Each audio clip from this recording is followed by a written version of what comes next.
সবচেয়ে বড় কবিরা গুনাহ কোনটা তোমরা জানো নাকি?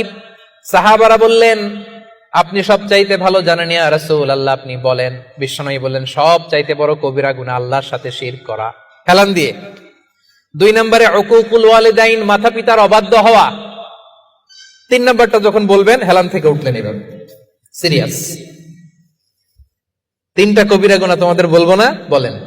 2টা বলছে হেলান দিয়ে, একটা হচ্ছে আল্লাহর সাথে শিরক করা, 2 নম্বর হচ্ছে মাতা পিতার অবাধ্য হওয়া। 3 নম্বরটা যখন বলবেন, ওয়াকানা মুত্তাকিয়ান, তিনি হেলান দেওয়া ছিলেন, ফাজালাসা, সিরিয়াস হয়ে বসলেন।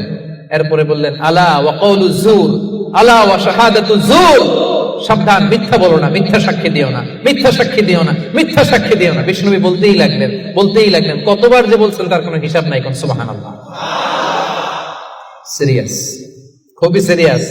কারণ মিথ্যা সাক্ষী সমাজে বাতিলকে প্রতিষ্ঠিত করে, জালিমকে প্রতিষ্ঠিত করে। মিথ্যা সাক্ষী সমাজে অন্যায়কে প্রতিষ্ঠিত করে। চিল্লায় বলেন ঠিক কিনা? মহাপাপ। রহমানের বান্দারা মিথ্যা সাক্ষী দেয় না। দিবেন।